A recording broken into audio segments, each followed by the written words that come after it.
Minnesota. Of course, we are speaking to some of you from Gambia, from Venezuela, from Argentina, from everywhere. And it's a joy to be with you and throughout the South, throughout the nation, about the issues that matter to you. And we are so grateful that you are joining us on the Santita Jackson Show YouTube channel. Please like and subscribe there. Like and subscribe and thumbs up, thumbs up, thumbs up.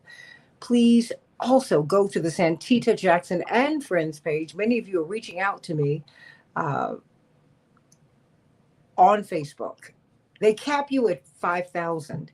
So I'm losing, I've been told, 1,000 of you every month. So please go to the Santita Jackson and Friends page. Santita Jackson and Friends page. That's where I can accept friendships, and that's where I am active. And please also go to at Santita J on X.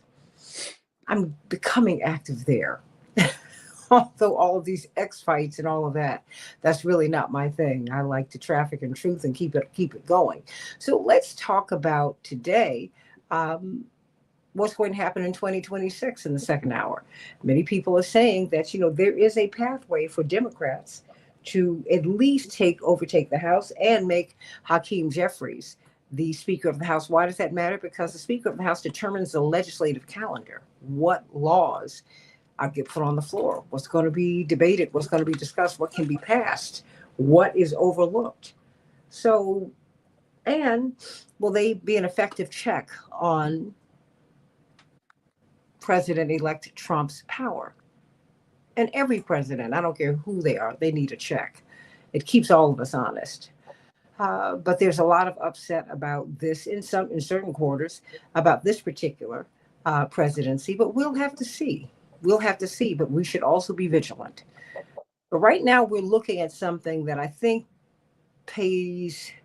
We could pay with our lives with this as well. There is a lot of talk, and it's kind of casual, about World War III. Are we heading there? Are we going there? As we're watching. Now we have boots on the ground. We've actually had boots on the ground in the Middle East for quite some time, but now officially we do. What about Gaza and the West Bank and now Lebanon and Iran? What about Ukraine? What about Putin saying, okay, and Lavrov saying, look, in America, you will feel this. It will not, Minister Lavrov said, look, it will not just be fought in Europe, not this war. We need to think about that, everybody. Hey, Kenneth. Hey, Robert. Shalom to you. Velma. Everybody, please like and share, like and share, like and share. This is not the America of the 20s, 30s, and 40s. This is a 21st century America. We are not alone. You have the colonial powers that are ascendant now. We're not the only big people on the block. Have we shifted our politics? We're still threatening, we're still belligerent, we're still all of these things, and are we benefiting from them? Well, we've got Reverend Dr. Todd Yeary, Rainbow Push, pastor of this brilliant church. Douglas Memorial Church is historic in Baltimore, Maryland, lawyer, theologian, absolutely brilliant, and someone who is very much a part of the civil rights movement, has been working with Reverend Jesse Jackson for years and the NAACP. And we're so grateful to have him here. Leading light in the peace struggle, this world without war. How dare we even think of that? But it can be true. He's the executive director of World Beyond War. And Roots Action, of course, these are our friends as well. They've taken so many tremendous stances. Indeed, I think if we listen to Roots Action, David Swanson, we might not be here right now. Norman Solomon and Jeff Cohen and Roots Action said, hey, President Biden, you said you'd be a transitional president, so you need to get on out the race. Just announce it, and we can get someone else in the race who might be able to defeat Donald Trump. It was not a given 4 years ago that Donald Trump would win. Indeed, his popularity was beginning to ebb. Well, that was turned around with every single case. So indeed, Dwight McKee, our beloved Dwight McKee, came on here years ago and said, why turn a monster into a martyr? And we have done just that. I'm not going to say that the president-elect is a monster, but we've blown someone up. So are we about to blow up David Swanson? Because it's not as if the rhetoric is cooling, and not just the rhetoric, the actions in the Middle East. That's being ratcheted up. It seems that President Biden, on his way out of office, is throwing it all at the wall. What do you think? Well, I'm going to be very, very happy if we make it to 2025. So my concerns about 2026 are on the back shelf for the moment. I mean, in the past couple of days, the United States government has approved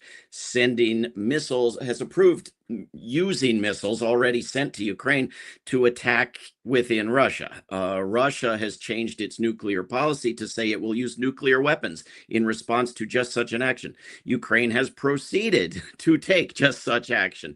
The United States and Western countries have shut down their embassies in Kiev and fled, warning of a massive attack. Ukrainians can't do that. Russia has started building fallout shelters. Russia has attacked substations in Ukraine that provide electricity to nuclear power plants, risking a nuclear catastrophe without the use of a nuclear bomb. The United States, Joe Biden, has sent anti-personnel landmines and said Ukraine should use these in violation of all of his past statements and policies and international law. Polling in Ukraine now has a vast majority wanting peace negotiations instead of war, even with giving territory to Russia, something that's, you're absolutely forbidden to say in the U.S. media, but in Ukraine, you can talk about it and it's majority opinion. Joe Biden is not fit to campaign for office. He's also not fit to hold office, for God's sakes. If the impeachment system were not completely broken, he should be impeached. He should be removed for unfitness for office. But not because we have to buy into people's fantasies about Donald Trump, the peacemaker, but because tossing Biden out for war making would be the very best way to discourage Trump war making. This would help tremendously. And, yes, we said that Biden should get out and they should have a primary and they should listen to the people and they should have decent candidates people would want to vote for. But even with, the late decision and the backroom dealings and the, appointment of Kamala Harris to be the so-called nominee, all she had to do was say, I will stop sending weapons to one war, the one in Palestine. That's it. There are 18, probably dozens and dozens of other things that could have easily changed this election, but that's one of them. All she had to do was say no weapons to Ukraine. There's polling from when Biden was the candidate, when nobody knew who was the candidate, and when Kamala Harris was the candidate, showing that significant numbers of voters in swing states would have switched or turned out because of that. And she wouldn't do it. She preferred losing to peace. She was Hubert Humphrey remix. And this is sad, but it's so familiar. Peace is a winning platform and war is not. We've never elected anybody saying, elect me and I'll give you wars. We've always elected people saying, I'll give you peace, even when they were lying, from Roosevelt and Wilson and Johnson up through Trump. All they have to do is say, I'm for peace and mix it in with saying I'm for war. And that's enough for people to squint their eyes and see peace when the other candidate is dyed in the wool warmonger. Trump got elected last time saying he'd end the war in Afghanistan, and then refused to do it. But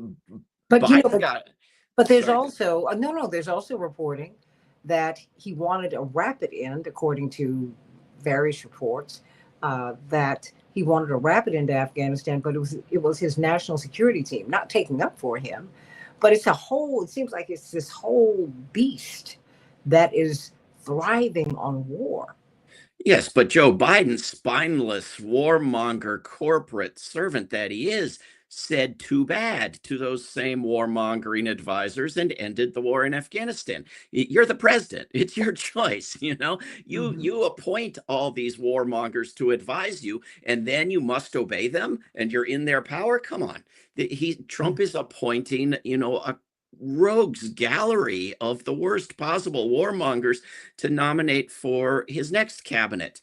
And then is it going to be their fault and not his when he listens to them? I mean, this is why, the United States was created with a president who's now been given imperial powers, but it was always supposed to be one person who could be held accountable for everything. And that's Trump, that's Biden, it's going to be Trump again. And Biden has criminally taken the United States to war with the nation with the most nuclear weapons on earth. Why do you say it's criminal? And why do you bring up the specter of impeachment? Well, I don't seriously bring up the specter of impeachment because they're not going to do it, but they should. But I'm saying, You know, why do you think eh, that they should? well, I think it's criminal because war is a crime under the United Nations Charter and a dozen other treaties. I think it's criminal because going to war as a president, not a Congress, is a crime under the U.S. Constitution, even if war were legal. Every arms shipment to Israel is a crime under 9 or 10 different U.S. laws, not to mention international treaties. And here we have a vote possibly today in the Senate where they will fail to create yet another super redundant law to ban shipping those weapons. And they would need the House to do it. And then they would need the State Department to say, oh, okay, we'll obey this law because it's new while we've been violating these dozen other laws. It's rampant criminality. And it will be when Trump takes over, and people will be happier to say it, but it is now too, Well, what is the pushback on a negotiated peace? And maybe that's why we don't see Dr. Jeffrey Sachs on television as much anymore. The renowned Columbia University professor who's been calling for, writing about, along with you and others, hey, we need a negotiated peace deal. It is the United States, it's the UK who push back against it.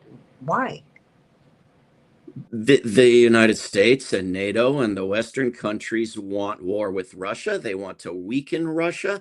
They do not care about Ukrainian lives or Russian lives or necessarily the fate of the world as they risk nuclear apocalypse. But they want a war to weaken Russia. They want to overthrow the Russian government. Why? Uh, they're power crazed, imperial conquerors of the globe. They view everyone as a competitor and an enemy. There are massive profits to be made from the weapons, from the energy. Look at the blowing up of the pipeline. Look at the refusal of cooperation on energy.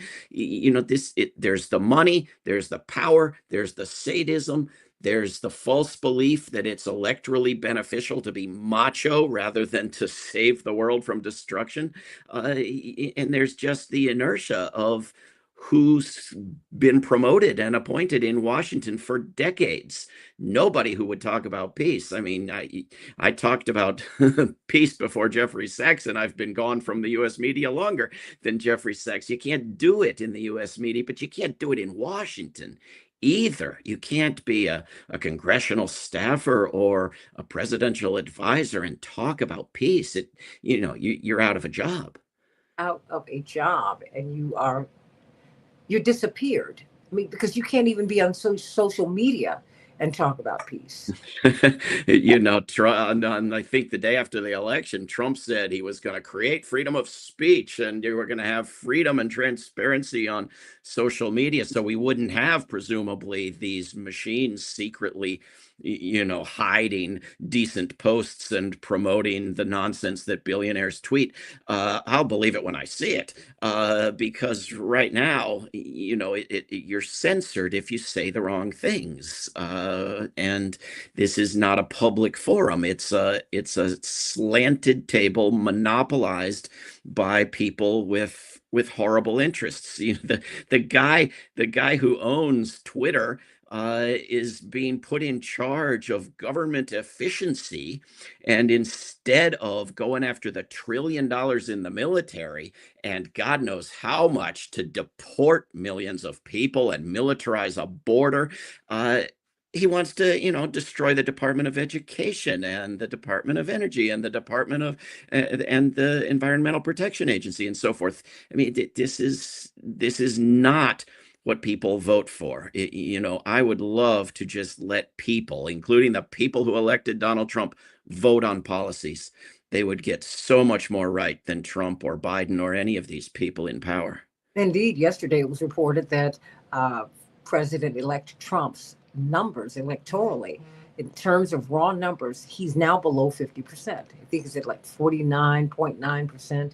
Kamala Harris is just behind him. But of course, we have a system where the Electoral College rules, and there. It would take just a handful of more state governments to fix that, and then they won't Mhm. do it. And it would change things. I think it would completely change things. Oh, yeah. So, but let me pivot to Reverend Dr. Yuri because he is also a veteran. And what do you make of this call to war? I mean, and putting boots on the ground. I mean, and let's be clear, David Swanson, World Beyond War. These are not rich kids who are going to fight these wars. Nope. No. Very, very few. Well, isn't that what Representative Charlie Rangel called it, the poor man's draft? This is an opportunity for our people. This is sadly the only path. David Swanson, before I get to you, Reverend Dr. Yuri, I mean, that's the pathway to the working class, the middle class, not a Peace Corps, but the Army, Air Force, Navy, Marines. And it's no knock, National Guard. It's no knock against them. But I'm just, I think our thinking is just geared toward war, period. That's it. Well, it is. And the thinking is one problem. The lack of other job opportunities is a different problem. Mhm. And you take a young person who's indoctrinated with war propaganda, who's living in a culture saturated with war glorification, who can't find a movie on Netflix or Amazon that doesn't end with the person with the biggest weapons winning. Uh, and you give them a poor education and college that now costs millions of dollars, and you ask them to find a job, and there's a recruiting station and a billboard everywhere you look. There's paid for celebrations before every sports game, and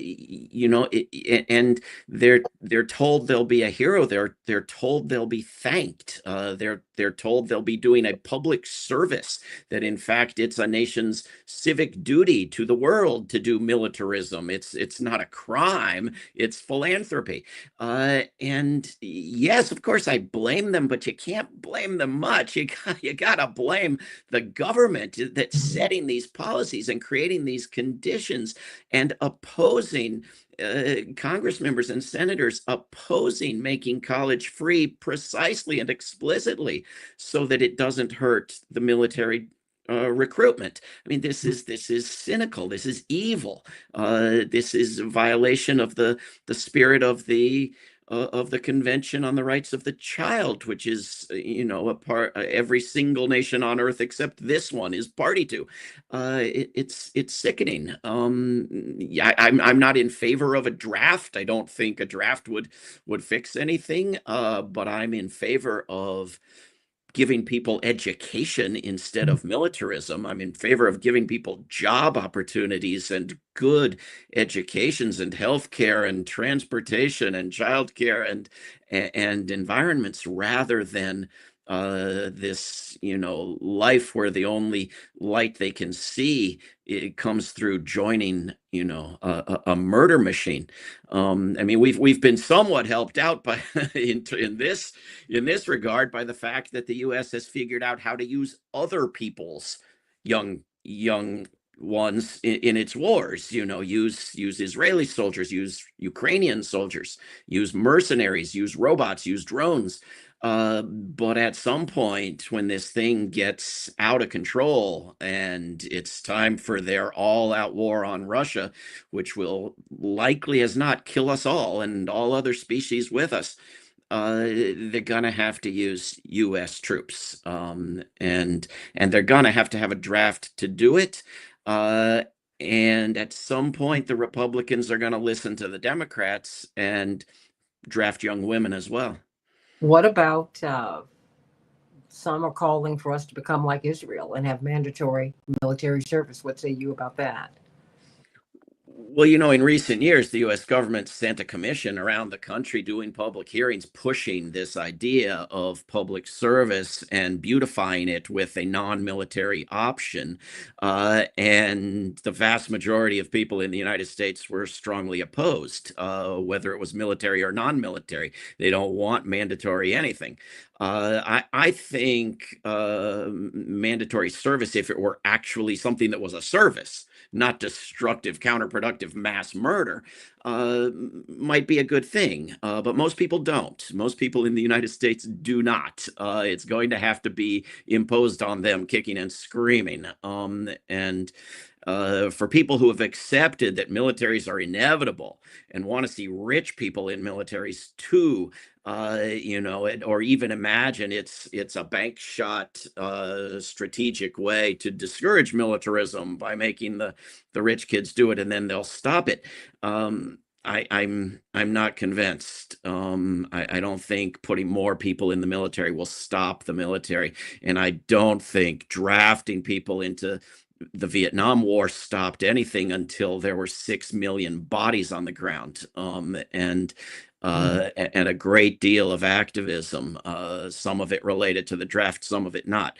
So I don't want to draft, but I do want options for kids that are non-military options, and I want the recruiting stations out of the neighborhoods. I want the billboards out of the neighborhoods. I want the glorification of troopism out of the sporting events, and the billion-dollar advertising budget that pushes this every year in the United States, this thing that is supposedly inevitable, nothing you can do about it, war is with us, it's in our genes. If it were inevitable, would they need $1 billion to shove it down our throats? I don't think so. Reverend Dr. Yuri, well, let me start there. Is war inevitable? War is ongoing. It's the form of war that we're wrestling with. There's an economic war that's going on right now. The issue with Ukraine is less about the conflict between Russia and Ukraine. It is around galvanizing NATO. Trump's return puts some of that NATO bond at risk. You see a lot of appeal to him. And so trying to keep that alliance intact, if we drill down, is really about the military expansion that affects the economics, and the global economics here is having the US dollar as the global reserve currency. Let's be clear. And so when we start looking at some of these decisions are really kind of tied to how does America protect its economic global superiority around protecting the dollar when you're running $30 trillion in an actual deficit. And if there were to be a devaluation of the dollar on the global market, then you have a particular crisis domestically that has nothing to do with an army or military. It has to do with survival. And so there is a play going on that you have this commitment. I heard Brother Swanson talk about Afghanistan. Let's be clear. The agreement, the binding agreement to withdraw from Afghanistan was signed on Leap Day in 2020 before the 2020 election by the Trump administration. And so a lot of this is how do you kind of handicap whoever your successor might be, where they're forced to have to comport with and comply with agreements that are binding. So the United States could not alter its withdrawal from Afghanistan when a sovereign nation and a government, though we didn't like it, but was certainly the government at the time, said, get out. You cannot then stay. That's called occupation. So that's one. Two, if there were really a great deal of issue with the United States, there is a forum, albeit a non-binding one in many ways. It's the World Court. You could go to the World Court and say that what the United States is doing is wrong, and any sovereign nation would have standing to be able to bring that charge. We saw it early on when South Africa raised concerns about the role of the Israeli government as it related to Gaza. And so the real question is, what are the tools that are being used and the mechanisms that are being exploited to give this diversion? There's a real war going on and there are real lives that are being expended. But let's be clear, there's not going to be a mass recruitment effort to get a whole lot of boots on the ground in some conventional war. One of the things that the now returning former president did in his tenure is he started another branch of the military as a spinoff from the Air Force called the Space Force. The Space Force is not going to recruit Martians. It's going to use technology. The technology of warfare, and Mr. Swanson did mention drones and the like, which were used heavily under the Obama administration. Since we've had drones, they've been the preferred method of military power to be exerted because you can run them and control them from a bunker in the mountains of Colorado and exert deadly force halfway around the world. Well, hold And on, so one what, moment, because are we not? Because I've heard talk of the Ukraine, this Mhm. this war there being really an exercise in testing out these new forms of weaponry. Oh, listen, remember the first Gulf War? That was when stealth technology had been on the shelf and had never been used. And now there was an opportunity to start to bring it out. Right. So the advancement of weaponry needs conflict to be able to use and test it, but it doesn't necessarily require the convention of putting boots on the ground. What you see is more aerial-based technology. You don't hear much about the building of new versions of tanks, new versions of mortar. If you think about some of the weapons that are being allowed to be used in Ukraine, I think landmines may have been one that just came up over the last couple of days. Well, there's a reason why landmines might be put forth by the United States is you got an inventory of them and they don't have a whole lot of utility in the way that the United States is intending to plan war. Because in order to use a landmine, you got to have somebody to plant them, right? So they're not looking for that. The other thing that's interesting, and it's kind of a backstory, is if you think about ROTC programs and how many poor kids, Black kids found their way into military careers and being able to go to college was on an ROTC scholarship. ROTC scholarships do not necessarily lead to full-time commissions anymore. Most of them are reserve commissions because they don't need as many officers.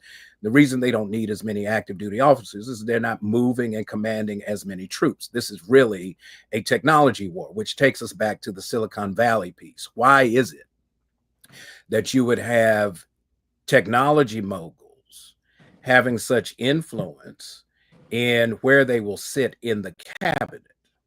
It is because technology is going to have a key role and function in what the expansion of the military industrial complex is going to look like.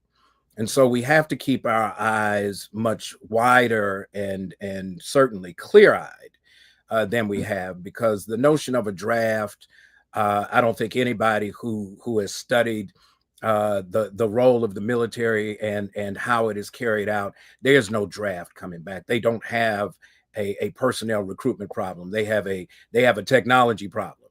And the technology that's being used, if you think about it, is a battle of who's going to be able to use the technology that's on the shelf and in what form.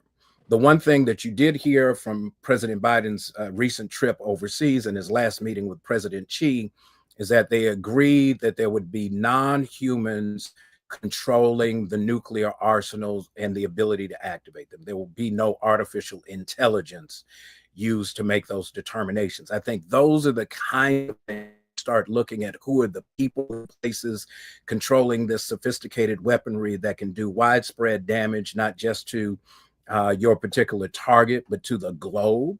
I would keep an eye on where the technology companies in the background that stand to benefit. Look at who's building the weapons, who's building the weapon systems, who's on those boards, who's connected to those entities that are supplying the parts, and see where it is that that is going.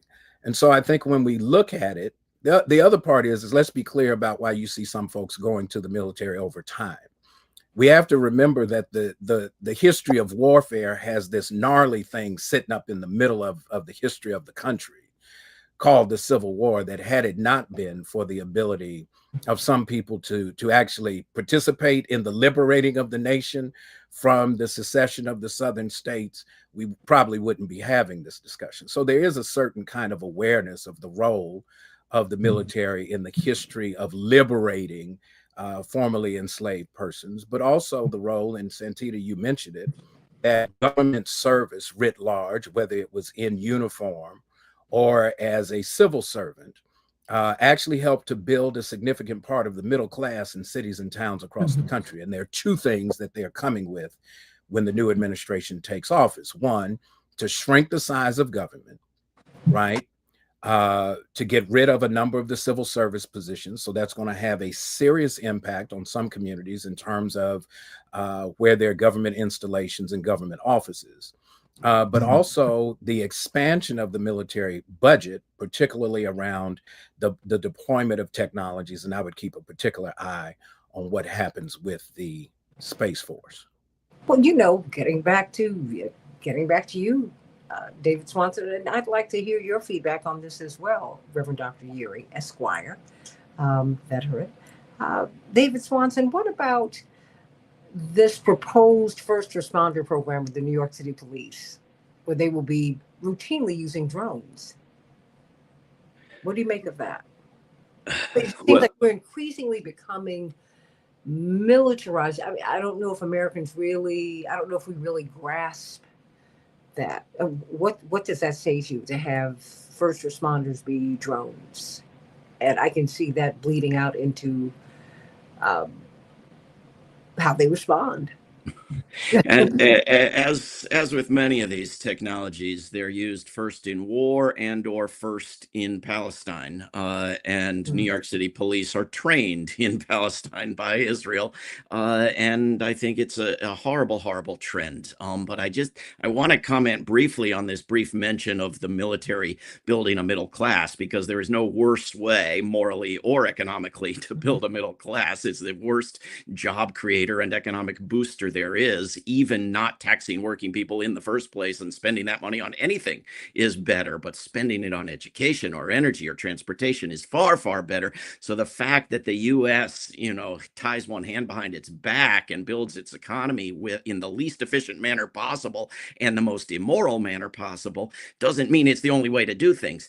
I just read this wonderful new book by Ta-Nehisi Coates called The Message, and it just saddens me evermore that such a nice guy would have written an article defending the U.S. Civil War, claiming that there was no possible way you could find the money to buy people's freedom, and then mentioning in the very same article that the war itself cost over twice the amount of money he was talking about you could never ever dream of finding. The many nations of the world every single nation of the world got rid of slavery or serfdom without as bloody and destructive and still unsettled a catastrophe as the U.S. Civil War. So, as the late great Howard Zinn always said, attaching a good cause to a war doesn't make the war a good idea. It just attaches a good cause to it. And when war, like militarism as an economic boost, is the very worst way you can change a society, and we still haven't gotten rid of the vicious bitterness of the people who think they lost that war, you can't just, much less can you justify the current wars, which technologically and otherwise bear no resemblance whatsoever to the U.S. Civil War. Much less can you justify what the U.S. military does now by making a reference to World War II or the U.S. Civil War or something else that happened in a completely different world with completely different technology and behaviors. It's just not relevant. I do think the Space Force is a serious problem. On election night, my friends in California protested not the election, but the launching of nuclear bombs from a Space Force base on the coast of California, unarmed, not going to go off, but landing, as they always do, next to this teeny little island in the Marshall Islands in the middle of the Pacific, an island that the United States took from Japan, which didn't own it, and evicted all of the residents, let them live in a ghetto on a nearby island and commute to work to scrub the toilets on the new U.S. military base every day under armed guard on a boat. These places are apartheid states. These 917 foreign U.S. military bases, in many cases, bear strong resemblance to segregated societies where the local people who look different are allowed on the base with second-class rights to mow the grass and scrub the bathrooms. And you have to wonder what people who do their tour of duty to these places return to the United States having learned. But this is where these missiles go, and they're taking part of this island now and giving it to private companies with rockets. You know who I'm talking about, so that they can fill the skies with satellites and then let Zelensky use them. It's the Space Force. It sounds comical, and it sounds like it's just a deal for the corrupt weapons companies, but it's now a branch of the U.S. military, and it's a major part of risking nuclear apocalypse. Reverend Dr. Yuri, first responders, you're in Baltimore, and we have seen how the police treat marginalized and vulnerable communities. I'm wondering where this is all going. What about drones as first responders? So let's be clear, right? And I think it's important that we not miss the forest for the trees. Here's what I mean. Remember back in Dallas a few years ago, there was an active shooter situation, and the way they neutralized, quote, the offender was they attached C4 dynamite to a robot that had a camera on it, and then remotely move the robot into the range of the person that they were seeking, and they detonated the bomb. All right.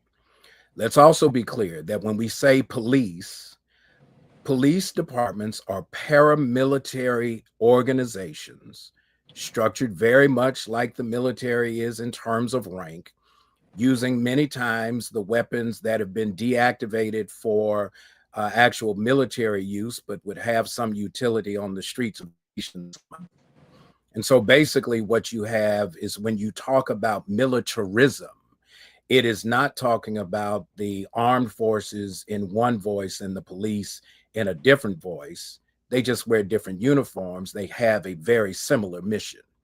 One is to exercise control over agency and bodies internationally. The others is on the streets of this country. Let's just be real clear. And when we think about what is about to occur when the new administration comes in, you're about to lift any accountability on police departments for encroaching on the constitutional rights of people. And when you mention Baltimore, the one thing that's clear is after Freddie Gray was killed, as a result of a rough ride and being chased on a Sunday morning for basically running from the police, is the reality is There's not going to be an enforcement mechanism. There's not going to be an accountability mechanism when these organizations go awry. And so consent have been enforced. The Obama administration, then the Trump administration stopped them. The Biden administration under Kristen Clark has put them back in place. There's one actually on hold in Louisville after the constitutional violations that included the killing of Breonna Taylor in her own home.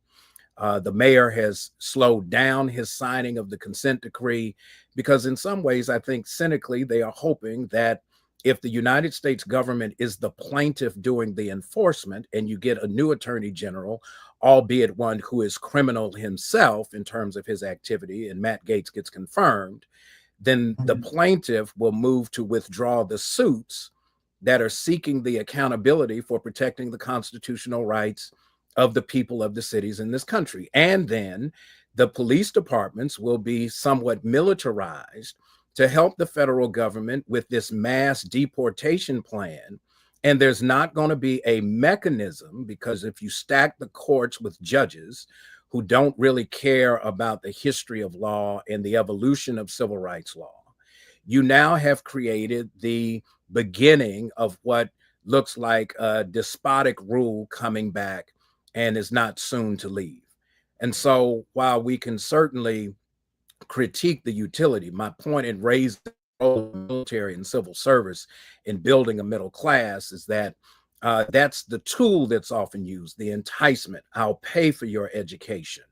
I'll give you the ability to buy a home, because historically you couldn't get one. Redlining started in Baltimore. It was patterned after what happened here. And so we cannot deny and somehow ignore how some of these tools that are now used to oppress were actually used to entice as the first step of the oppression. That's how domination actually works. And if we don't keep an eye on it, we can't just, critique it. We've got to be able to challenge it. And if we don't protect our flank, which goes back to the earlier point you made, Santita, 2026 is coming, but 2025 will be first. What's happening at the local and state levels? What's happening when we get down ballot, when we don't pay attention? How is it that we ended up with Trump getting more votes nationally this time than he got last time, even though he's south of 50%? He got 74 million votes in 2020. He's sitting north of 76 million votes now. And it isn't a question of competency that is at play. So let's just be real clear on what we have going on. Somewhere there have been defections whenever there are issues that are germane to what we was global democracy. And when self-interest rules the day, folks don't care who's advancing their self-interest as long as their self-interest is advanced.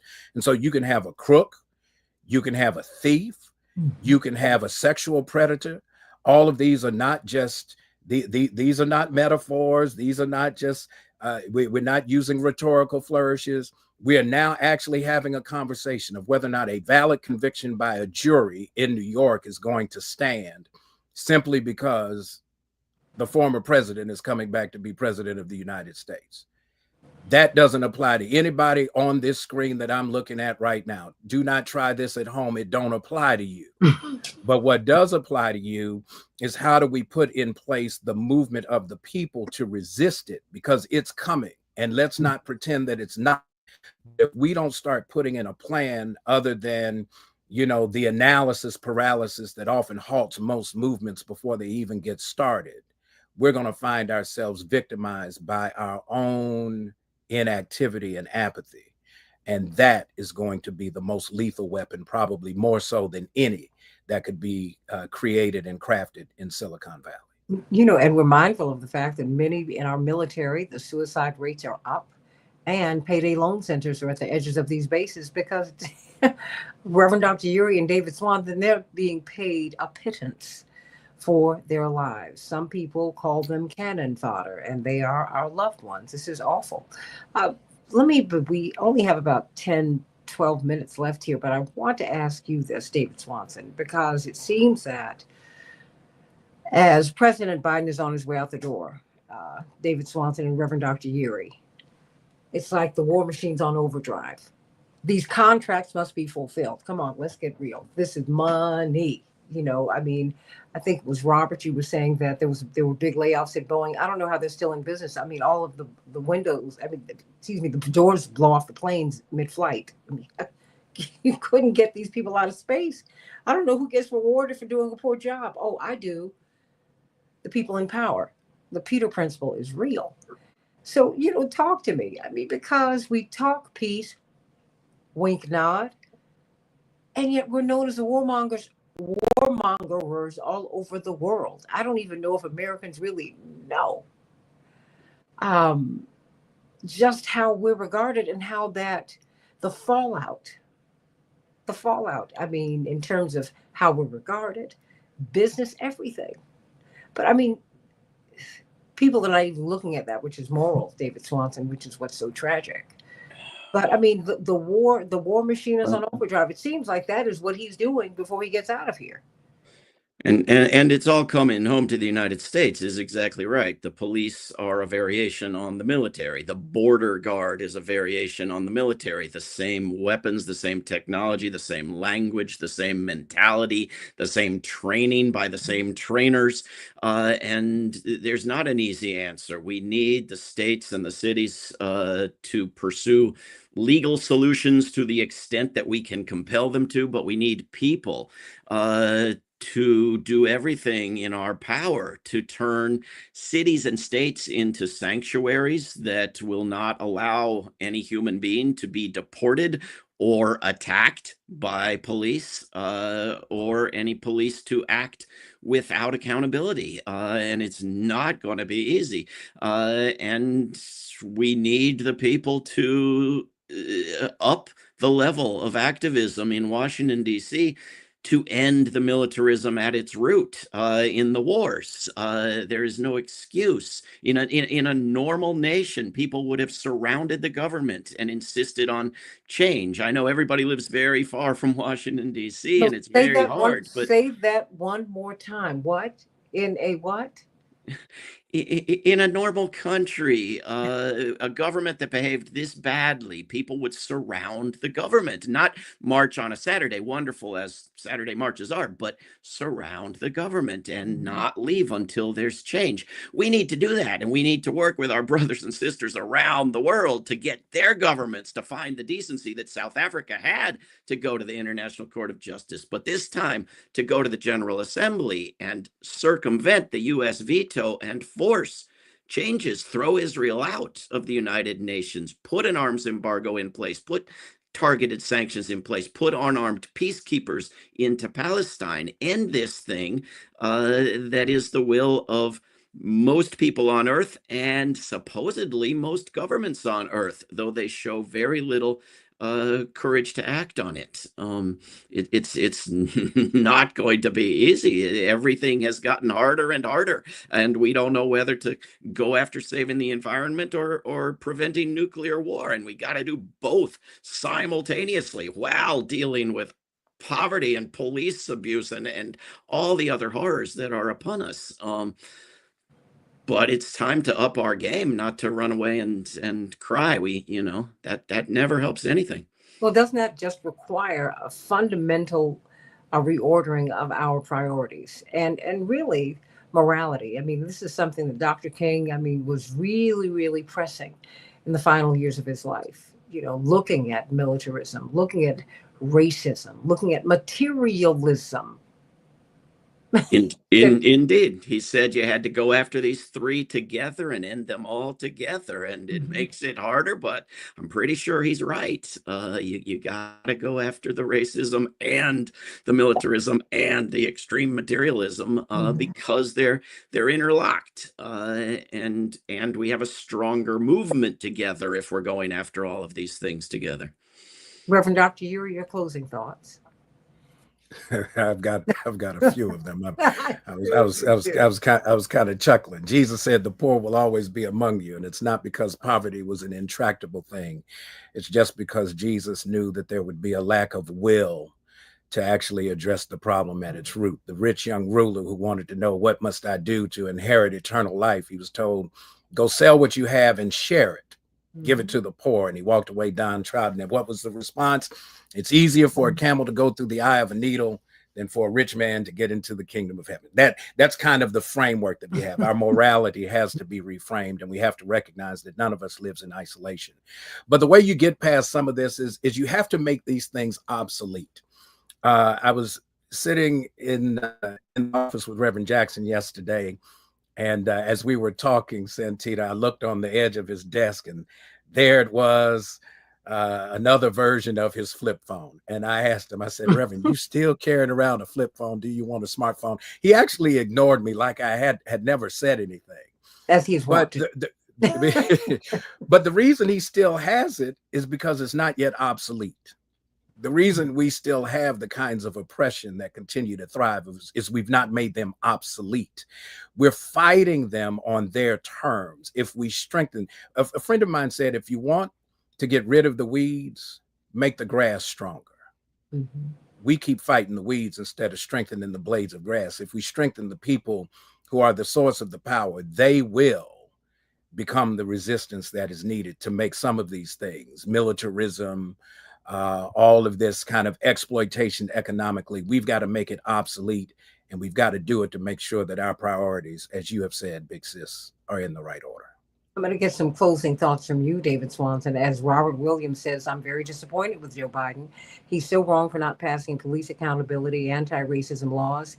He's been a disaster when it comes to peace, but he's been consistent. These have been his politics all along, everybody. We tried to say that, and when we said that, you got upset. Look, fewer than 2 weeks after we saw the tape of Rodney King being beaten half to death by the LAPD, he went on the floor of the U.S. Senate and advocated for not police accountability, a police officer's bill of rights. Yeah, we who he is. We should not be disappointed, or maybe we should be disappointed in ourselves for not doing what it takes to build those blades of grass to create a movement to change Joe Biden, because people have changed politicians, including Joe Biden, on some issues. It takes an enormous amount of work, but it can be done. But sitting back and believing and wishing and hoping that Joe Biden will simply secretly is somebody better than he's shown himself to be for decades, that doesn't work. And it won't work with Donald Trump. It won't work to imagine that because Kamala Harris was such a warmonger, Donald Trump is Captain Peace. I wish it were true. I would love for it to be true, but believing it isn't going to help make it happen. It's going to take a massive popular movement to make it happen. It's going to take making peace seem advantageous to him politically to make it happen. And that's going to take a great deal of work. So let's get to it.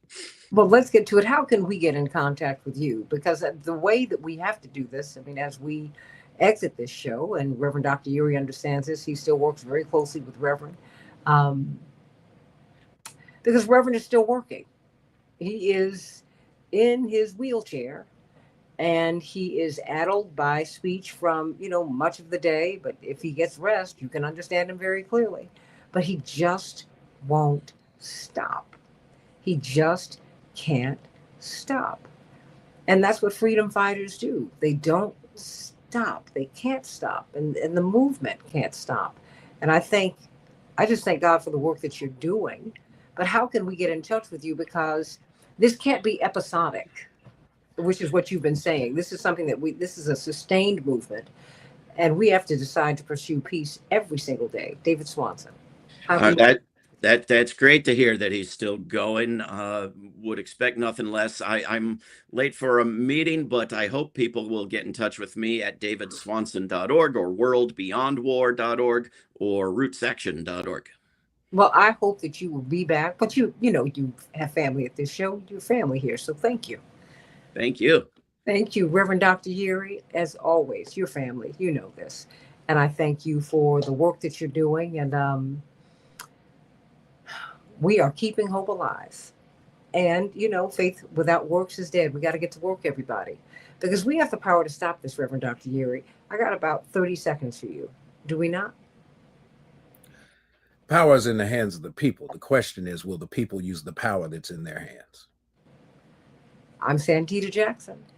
AM 950 radio. Next hour, let's talk about 2026. As David Swanson said, if we can get to 2025, but there is, many people are saying that there's a path for the Democrats to get to victory. But the question is, what kind of victory will we have? I mean, what agenda do we want them to have anyway?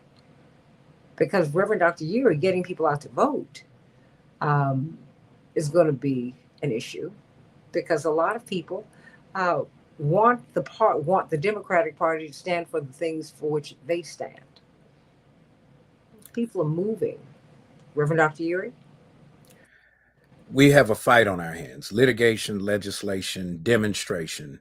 We're going to have to be in the streets, in the voting booth, in the board meetings, in the public meetings, and even around the kitchen table in our houses, talking about the things that matter. Because if we go to sleep this time, what you might wake up to is going to be more than a nightmare. Armageddon, really, really. Because you have some people who really are just, war for them is a game. War is a drone game, and it's not. We're the ones who would be annihilated. This is very, very serious.